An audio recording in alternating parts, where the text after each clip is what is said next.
The auditorium roared with applause, but Emma's heart sank like a stone in a silent lake. She stood on the stage, her graduation cap slightly askew, scanning the sea of proud families for faces that weren't there. Her parents' seats, row 12, seats 3 and 4, were glaringly empty, a void that screamed louder than the cheers. Emma Carter, 22, had dreamed of this moment since she was a girl in small-town Ohio, sketching her future in a notebook under the glow of a flashlight. She'd worked tirelessly, earning her degree in journalism from NYU, her ticket to a life of truth-telling. But the truth she'd told her parents 6 months ago, that she loved Lily, a woman, had cost her their presence today. They hadn't even sent a text. As the dean called her name, Emma forced a smile, her chestnut hair catching the stage lights. She crossed the stage, her white dress swaying, but the weight of absence clung to her. She'd known coming out would be hard. Her parents, devout and traditional, had called her love a sin, a phase, a mistake. They'd begged her to fix it, to hide it, to be the daughter they wanted. But Emma couldn't hide who she was, not anymore. She glanced at the crowd again, hoping against hope, but the seats stayed empty. Her fingers tightened around the diploma, the paper feeling fragile, like her courage. She'd told herself she could handle this, graduating without them. But the ache was raw, a wound that throbbed with every clap. As she stepped off the stage, a familiar figure slipped through the crowd. Lily, 23, stood out like a spark in the dim auditorium. Her short, tousled black hair framed a face that held both defiance and softness. She wore her usual leather jacket, jeans, and a grin that could melt glaciers. Emma's heart lifted, a lifeline in the storm. Lily hadn't been able to get a seat inside, standing room only, but she'd promised to be there, and she was. "Proud of you, Em," Lily whispered, pulling her into a hug outside the auditorium. Her voice was steady, grounding like the earth after a quake. Emma clung to her, the scent of Lily's lavender shampoo a quiet comfort. "They didn't come," Emma murmured, her voice cracking. Lily's jaw tightened.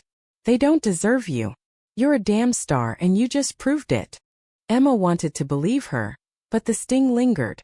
She'd spent years trying to be the perfect daughter. Straight A's, church every Sunday, never a toe out of line. Yet her truth had unraveled it all. Lily, a graphic designer with a firecracker spirit, had been her anchor since they met 2 years ago at a campus art show. Their love had bloomed in stolen glances, late-night talks, and quiet moments in New York's chaos. But Emma's family saw only shame where she saw beauty. As they walked through Washington Square Park, the city buzzing around them, Emma felt the weight of the day pressing harder. "What if they never come around?" she asked, her voice small.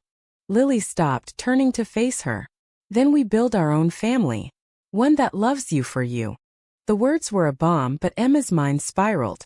She'd lost so much. Her parents, her home, the safety of their approval. Could love, even one as fierce as hers and Lily's, fill that void? She wasn't sure. But as Lily's hand found hers, their fingers intertwining, Emma felt a flicker of hope. Maybe, just maybe, she could write her own story. That night, Emma posted a photo on Instagram. Her in her cap and gown, Lily's arm around her, both smiling against the city skyline. The caption read, "Graduated. Loved. Enough." She didn't expect the post to go beyond her small circle of friends. But by morning it had hundreds of likes, comments pouring in from strangers. "You're an inspiration," one read. "Keep shining," said another. Emma stared at her phone, stunned. Something was stirring, something bigger than she'd imagined. Emma woke to her phone buzzing like a beehive. Notifications flooded her screen. Likes, shares, messages from people she'd never met. Her graduation post had exploded overnight, shared by a local queer advocacy group, then picked up by a viral news account. By noon it had 10,000 likes and counting. Comments ranged from heartfelt support to cruel vitriol, but the support outweighed the hate. People were moved by her story, by the image of her and Lily standing proud despite her family's absence. Lily, sprawled on their tiny apartment's couch, scrolled through the comments, her eyes wide. "Em, you're trending. Like actually trending." Emma, still in pajamas, clutched her coffee mug. "This is insane. I just wanted to share my moment." "You did more than that," Lily said, her voice fierce with pride. "You showed people what it means to stand tall." But standing tall came with a cost. Emma's phone rang. Her mother's number. Her heart leapt then sank. She answered, hoping for reconciliation, but her mother's voice was cold. "You're embarrassing us, Emma. Posting that lifestyle for the world to see? Take it down." Emma's throat tightened. "It's my life, Mom. I'm not hiding anymore." The line went silent then clicked off. Emma stared at the phone, tears stinging her eyes. Lily slid beside her, wrapping an arm around her shoulders. "You okay?" "No," Emma admitted. "But I'm not taking it down." The post kept spreading, catching the eye of a local news station. They reached out asking for an interview. Emma hesitated. Going public meant exposing her pain to the world, but it also meant amplifying her truth.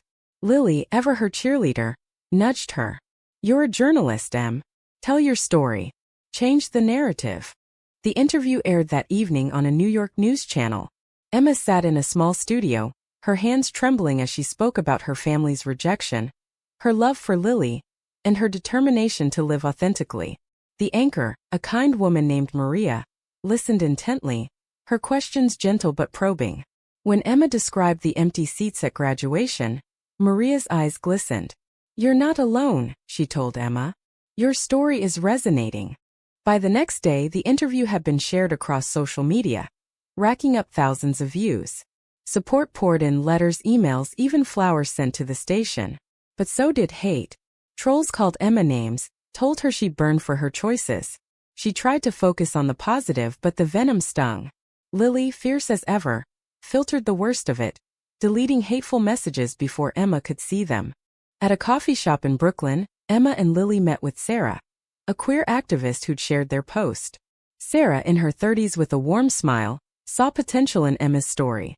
"You've started something," she said. "People are rallying behind you. We're planning a Pride event next week. Will you speak?" Emma froze. Public speaking wasn't her forte, and the idea of addressing a crowd terrified her. But Lily squeezed her hand under the table. "You've got this," she whispered. Emma nodded, her heart racing. She'd never imagined her personal pain could spark a movement, but here it was, growing like wildfire. The Pride event was set for Saturday in Central Park, a celebration of love and resilience. Emma spent the week preparing her speech, her nerves a tangled mess. She wrote and rewrote, trying to capture the raw truth of her journey. Her family's rejection, her love for Lily, and the unexpected support from strangers. Lily helped, reading drafts aloud in their cramped apartment, her voice steadying Emma's doubts. "You're going to kill it," Lily said, kissing her forehead. "You're telling a story only you can tell." But the night before the event, Emma's world shook again. Her father emailed, a rare occurrence since she'd come out. The subject line read, "Please stop." His words were sharp, accusing her of shaming the family, of twisting their values for attention. "We raised you better," he wrote. "This isn't who you are." Emma read it alone, tears falling onto her laptop. She didn't tell Lily. She couldn't bear to see her girlfriend's anger. The morning of the event, Central Park buzzed with energy. Rainbow flags waved, music pulsed, and hundreds gathered, their faces a mix of joy and defiance. Emma stood backstage, her speech crumpled in her sweaty hands. Sarah introduced her, and the crowd cheered as Emma took the stage. She looked out, heart pounding, and saw Lily in the front row, her grin a beacon. "I stood on a stage last week," Emma began, her voice shaky but growing stronger. "And the seats meant for my family were empty. They didn't come because I love a woman. Because I love her." She pointed to Lily, and the crowd roared. Emma's eyes welled up, but she pushed on, telling her story, the pain, the love, the choice to live authentically. She spoke of the strangers who'd lifted her up, the community that had become her family. The speech ended with applause that shook the ground. Emma stepped off the stage, trembling, and fell into Lily's arms. "You were incredible," Lily whispered. Strangers approached, thanking Emma, sharing their own stories of rejection and hope. For the first time, Emma felt part of something bigger than herself. But the high didn't last. That night, a local conservative group posted a video online, slamming Emma's speech as propaganda. They called for a counter-protest, accusing her of attacking family values. The comments were vicious, some threatening. Emma's stomach churned as she read them. Lily shut her laptop. "Don't let them in, Em. They're scared of your truth. But the threats weren't just online. The next morning, Emma found a note slipped under their apartment door. You're not welcome here. No signature, just those words in sharp black ink. Emma's hand shook as she showed Lily, who called the police. The officer who came was kind but said there was little they could do without evidence. Stay vigilant, he advised. Emma felt the walls closing in. Her story had inspired thousands, but it had also awakened hate. She wondered if she'd made a mistake, if her truth was too heavy a price. Lily, sensing her spiral, pulled her close. We're in this together, she said.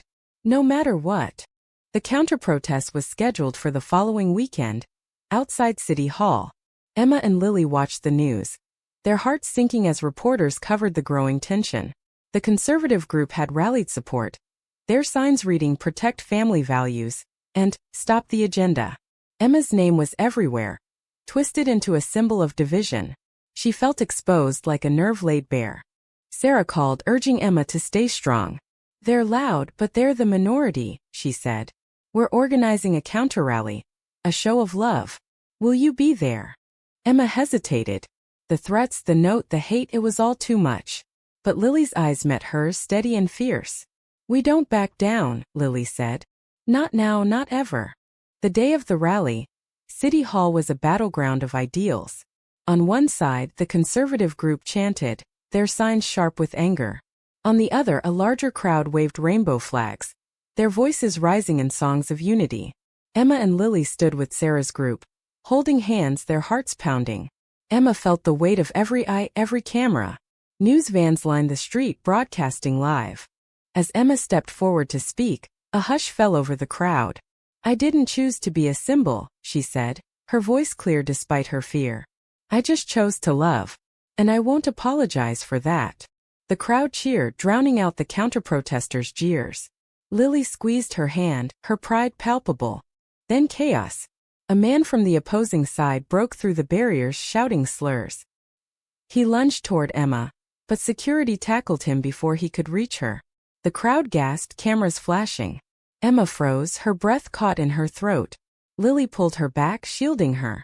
You're okay, she whispered, but Emma's heart raced. The incident made national news.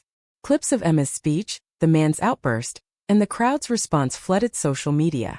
Support poured in, celebrities, politicians, everyday people sharing Emma's words. A hashtag, "Love is enough," trended worldwide. But so did the backlash. Emma's parents called again, begging her to stop, to come home, to fix herself. She hung up, tears streaming, but her resolve hardened. That night, Emma and Lily sat on their fire escape, the city glittering below. I'm scared, Emma admitted. But I'm not ashamed. Lily kissed her, soft and sure. You're the bravest person I know. And I'm here always. The next morning, a surprise arrived. A letter from the mayor's office, inviting Emma to a city council meeting to discuss inclusivity initiatives. Her story had sparked change, real change. Emma felt a spark of hope, but the fear lingered. The city was watching, but so were those who wished her harm. The city council meeting was packed, standing room only. Emma sat in the front row, Lily beside her, as the mayor praised her courage. Your story has shown us what love and resilience look like, he said. The council announced a new initiative, a citywide campaign for LGBTQ+ inclusion, inspired by Emma's journey. Applause filled the room, but Emma's eyes were on Lily, her anchor through it all. Then came the twist no one expected. As the meeting ended, a woman approached Emma, her face familiar yet out of place. It was her mother, standing nervously, her eyes red-rimmed. Emma's breath caught. I saw you on the news, her mother said, her voice trembling. I saw that man try to hurt you. And I couldn't stay away. Emma's heart warred between hope and hurt. You didn't come to my graduation, she said, her voice breaking. You called my love a sin. Her mother's tears fell. I was wrong. I'm trying to understand, Emma. I don't want to lose you. It wasn't a full reconciliation, not yet. But it was a start. Emma's father wasn't there. But her mother's presence was a crack in the wall that had separated them. Lily squeezed Emma's hand, a silent promise of support. The story didn't end there. Emma's journey from empty seats to a citywide movement became a beacon. Schools invited her to speak, Organizations honored her, and strangers sent letters of gratitude. The city watched, not just in judgment but in awe. Emma and Lily's love, once a source of pain, had become a force for change. Years later, Emma stood at another podium, this time at her and Lily's wedding. The room was filled with friends, chosen family, and to Emma's surprise, her mother smiling through tears. Emma's speech was simple. Love is enough. It's always been enough. The city watched, not just that day but every day after, as Emma and Lily built a life together. One of truth, courage, and unbreakable love. Their story, born from pain, had rewritten the narrative, proving that love could move mountains, mend hearts, and make a whole city see. Thank you for listening. Like and subscribe to get notifications about next videos.